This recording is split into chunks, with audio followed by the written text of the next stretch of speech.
गोरापुर नाम का एक छोटा सा गांव था, मगर उस छोटे से गांव के पास में ही एक बड़ा और घना जंगल भी था। गांव में रहने वाला कोई भी व्यक्ति उस जंगल में घुसने की गलती नहीं करता था। दरअसल बात यह है कि गांव के लोगों ने एक चुड़ैल को उस जंगल में कैद कर रखा था, इसलिए कोई भी गांव वाला उस जंगल के भीतर जाने की सोचता भी नहीं था। एक रोज जंगल में वो डरावनी चुड़ैल बरगद की पेड़ की चोटी पर बैठी जोर जोर से हंसने लगती है और हंसते हुए बोलती है, इन गाँव वालों को क्या लगता है कि ये मुझे इस जंगल से तंत्र मंत्र फूंक कर कैद कर देंगे? तो मैं यहाँ से कभी बाहर नहीं निकल पाऊंगी। इन मूर्ख गांव वालों को नहीं पता कि आज की रात चंद्र ग्रहण है और कोई भी तंत्र मंत्र हम चुड़ैलों को चंद्र ग्रहण पर आजाद होने से नहीं रोक सकता।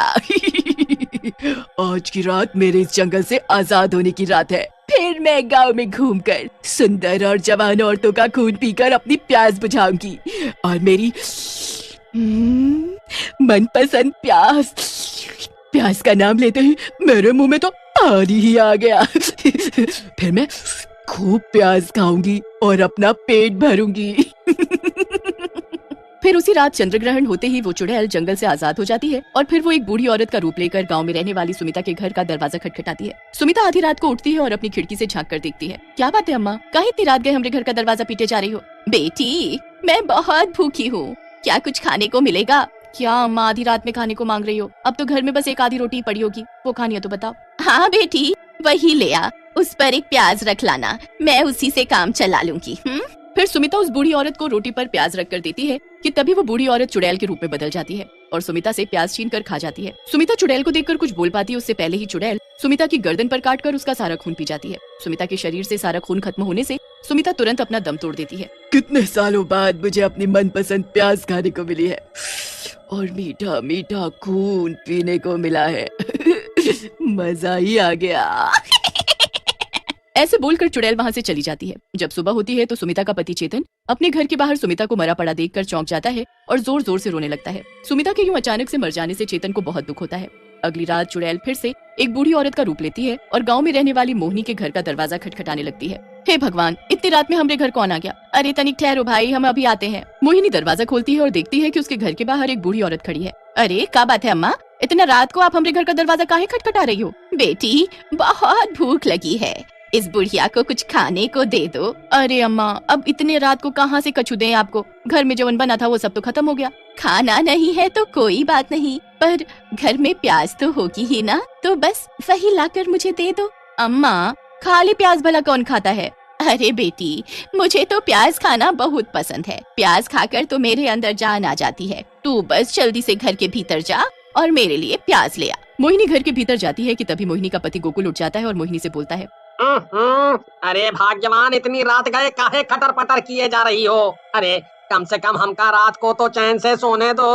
अजी ना जाने रात में एक बेचारी बूढ़ी औरत कहाँ से आ गई है और खाने को प्याज मांग रही है, बस मैं तो उसे वही देने जा रही थी। मोहिनी प्लेट में कुछ प्याज लेकर उस बूढ़ी औरत को देती है। अरे वाह वाह वाह, इतनी सारी प्याज, आज तो लगता है शैतान देवता मुझसे काफी प्रसन्न है। ऐसा बोलते ही बूढ़ी औरत चुड़ैल का रूप ले लेती है और मोहिनी से प्याज छीनकर खाने लगती है। अरे बाप रे, ये बूढ़ी औरत एक चुड़ैल है। अरे लड़की, तू ज्यादा शोर मत मचा रही तो प्याज की जगह तेरा सिर चबा जाऊंगी मैं। ऐसा बोलकर चुड़ैल जल्दी से मोहिनी की गर्दन से चिपक जाती है और उसका सारा खून चूस लेती है। तभी शोर सुनकर गोकुल घर के बाहर आता है और देखता है कि मोहिनी जमीन पर मरी पड़ी है कि तभी उसकी नजर प्याज मांगने वाली चुड़ैल पर पड़ती है। मानना पड़ेगा, तेरे घर की प्याज खाकर तो मेरे तन बदन में चुस्ती फुर्ती आ गई और तेरी पत्नी का खून पीकर मजा ही आ गया। अगर अपनी जान प्यारी है तो भाग यहाँ से, भाग। ऐसा बोलकर चुड़ैल वहाँ से जंगल की ओर चली जाती है। चुड़ैल के जाते ही गोकुल तुरंत पूरे गांव में शोर मचाने लगता है और गांव वालों को इकट्ठा कर सबको उस प्याज मांगने वाली चुड़ैल के बारे में बताने लगता है। हाय रे, कम बखत मारी मेरी प्यारी पत्नी को मार कर जंगल में भाग गई। हाय रे। अरे जरा देखो तो गांव वालों, कितनी बेरहम तरीके से मेरी पत्नी को उस चुड़ैल ने मार डाला। अरे मोहिनी ने तो उसे बूढ़ी औरत समझकर प्याज खिलाई थी, पर वो चुड़ैल तो मेरी पत्नी का खून भी पी गई। हाय हाय हाय हाय रे।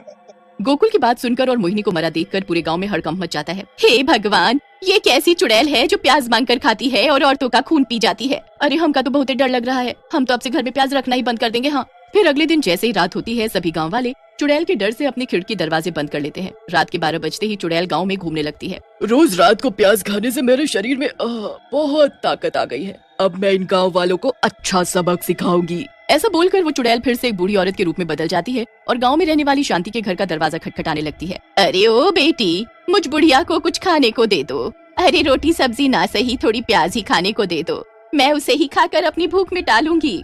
अरे मर गई रे, लगता है बाहर दरवाजे पर प्याज मांगने वाली चुड़ैल है। अजी गप्पू के पिताजी जरा उठो, बाहर दरवाजे पर प्याज मांगने वाली चुड़ैल खड़ी है और जोर जोर से दरवाजा पीटे जा रही है। हे भगवान, इन औरतों का न जाने क्या होगा, न जाने कितना डरती है।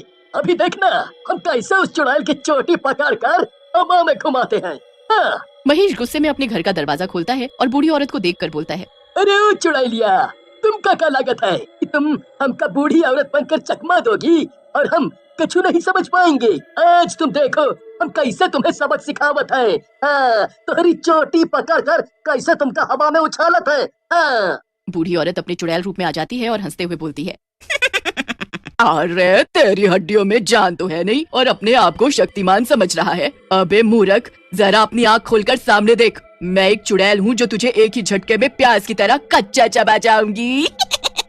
ऐसे बोलकर चुड़ैल महेश का गला पकड़ लेती है कि तभी महेश की पत्नी शांति जोर जोर से शोर मचाना शुरू कर देती है। अरे गांव वालों तनिक हमरे पति को इस चुड़ैल से बचाओ। शांति का शोर सुनते ही गांव के लोग अपने घरों से निकलकर बाहर इकट्ठे हो जाते हैं और डरावनी चुड़ैल को देखकर बहुत डर जाते हैं। चुड़ैल को देखकर सीमा जल्दी से भागकर मंदिर के पंडित जी के पास जाती है और उन्हें चुड़ैल के बारे में बताती है। दूसरी ओर चुड़ैल महेश को गले से उठाकर दूर पटक देती है। कोई मेरा कुछ नहीं बिगाड़ सकता।